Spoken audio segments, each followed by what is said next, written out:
नमस्कार बंधुरा our Holmes किचेने तुम्हादेर सबाइके स्वागत। आज आबारो एकटी नतून रेसिपि निये चले एसेछि तुम्हादेर सामने। आज आमि तुम्हादेर साथे शेयर करब काँचा टमेटोर एकटी रेसिपि। हाते समय ना थाकले चटपट नतून धरनेर कोनो रेसिपि यदि बानाते इচ্ছে करे बा खेते इচ্ছে करे এই रेसिपिटा तोमरा एकबार बानिये खेये देखते पारो। आशा करी तुम्हादेर प्रत्येकेर खेते भारी सुंदर लागबे। এই রেসিপিটি কিন্তু গরম ভাত দিয়ে খেতেও দুর্দান্ত লাগে। তাহলে চলো দেখে নেওয়া যাক আজকের রেসিপি। প্রথমেই আমি 5টা কাঁচা টমেটো নিয়ে নিয়েছিলাম। টমেটো খুব ভালোভাবে ধুয়ে একটু পাতলা পাতলা করে কেটে নিয়েছি। খুব বেশি মোটা না আর খুব বেশি পাতলাও না। টমেটোগুলো কেটে নিয়ে এবার আমি এর মধ্যে দিয়ে দেব কিছুটা পরিমাণ হলুদ গুঁড়ো। টমেটোর পরিমাণ অনুযায়ী তোমরা হলুদ গুঁড়োটা দিয়ে দেবে। দিয়ে দেব কিছুটা লঙ্কার গুঁড়ো। লঙ্কার গুঁড়ো আমি অল্প অল্প করে প্রায় হাফ চামচ মতো দিয়ে দিয়েছি। ঝালটা অবশ্যই তোমরা তোমাদের স্বাদ মতো ব্যবহার করবে। এবার দিয়ে দেব স্বাদ মতো লবণ। বন্ধুরা লঙ্কা কিন্তু অবশ্যই যেমন তোমরা পছন্দ করবে তেমন দেবে, ভিডিও দেখে লঙ্কার গুঁড়ো দেওয়ার কোনো প্রয়োজন নেই। এবার দিয়ে দেব কিছুটা জিরে গুঁড়ো। এই সমস্ত গুঁড়ো মশলা দিয়ে আমি টমেটো খুব ভালোভাবে হাত দিয়ে মেখে নেব। টমেটো আমি হাত দিয়ে মেখে নিয়ে ফিরে আসছি তোমাদের সামনে। দেখো খুব ভালোভাবে টমেটো মাখা হয়ে গেছে। এবার আমি এটাকে সাইড করে রাখলাম। এবার একটা কড়াই গরম করে নিয়ে তার মধ্যে দিয়ে দিলাম কিছুটা পরিমাণ সরষের তেল।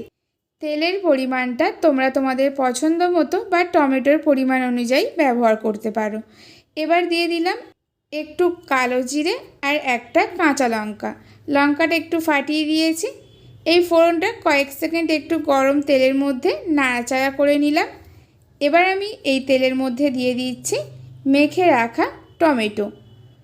টমেটো দিয়ে এবার খুব ভালোভাবে টমেটো কিছুক্ষণ নাড়াচাড়া করে নিতে হবে। যতক্ষণ পর্যন্ত না টমেটোর রং পরিবর্তন হচ্ছে টমেটো খুব ভালোভাবে ভাজতে হবে। টমেটোটা ভাজা হোক, এর মাঝখানে তোমাদেরকে একটা মশলা তৈরি দেখিয়ে দিই চলো। মশলাটা আমি শিলে খুব ভালোভাবে বেটে নেব। তার জন্য নিয়ে নিলাম অল্প পরিমাণ লাল সর্ষে, তার থেকে একটু বেশি পরিমাণ দিয়ে দিলাম সাদা সর্ষে, আর দিয়ে দিচ্ছি অল্প পরিমাণ পোস্ত, দিয়ে দিচ্ছি একটু লবণ সর্ষের মধ্যে, আর দিয়ে দিচ্ছি একটা কাঁচা লঙ্কা। এবার একটু জল দিয়ে খুব ভালোভাবে আমি একটু মিহি করে বেটে নেব। প্রথমে কিন্তু আমি সর্ষেটা কাঁচা লঙ্কাটা বেটে নিচ্ছি। যেহেতু পোস্ত একটু নরম তার জন্য আমি সর্ষেটাকে আগে একটু ভালোভাবে বেটে নিলাম কাঁচা লঙ্কা দিয়ে। এবার আমি এর মধ্যে পোস্তটা দিয়েও খুব ভালোভাবে বেটে নেব। তোমরা টমেটোর পরিমাণ কম বেশি করলে পোস্ত সর্ষের পরিমাণও কমিয়ে বাড়িয়ে নিতে পারো। আর যদি তোমাদের হাতের কাছে পোস্ত না থাকে তাহলে না দিলেও চলবে। খুব ভালোভাবে বেটে নিয়েছি। এবার একটা আমি বাটির মধ্যে তুলে নিয়েছি।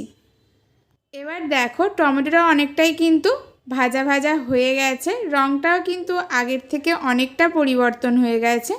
তবুও এটা আরও একটু সময় নিয়ে ভালো করে ভাজতে হবে। এখানে কিন্তু কোনো রকমভাবেই আর কোনো গুঁড়ো মশলা ব্যবহার করব না। যেহেতু লঙ্কার গুঁড়ো জিরের গুঁড়ো দিয়েই টমেটো মাখানো, হলুদ গুঁড়ো দিয়ে দিয়েছি, তার জন্য আর কোনো গুঁড়ো মশলা দেব না। সময় নিয়ে খুব ভালোভাবে ভাজতে হবে টমেটোকে। কিছুটা সময় নিয়ে খুব ভালোভাবে টমেটো ভাজলে কিন্তু আস্তে আস্তে এরকম রং এসে যাবে। এর মধ্যে আর কোনো গুঁড়ো মশলা দেওয়া চলবে না।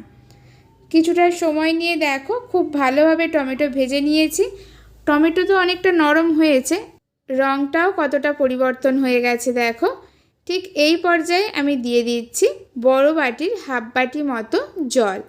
জলের পরিমাণটা তোমরা তোমাদের পছন্দ মতো দেবে, কতটা গ্রেভি রাখতে চাইছো বা টমেটো কতটা পরিমাণ ব্যবহার করছো তার উপরে তোমরা জলটা দিয়ে দেবে। জল দিয়ে খুব ভালোভাবে টমেটো আমি মিশিয়ে নিলাম। এবার এটাকে কিছুটা সময় নিয়ে খুব ভালোভাবে ফুটিয়ে নেব। রংটা কতটা সুন্দর হয়েছে দেখো।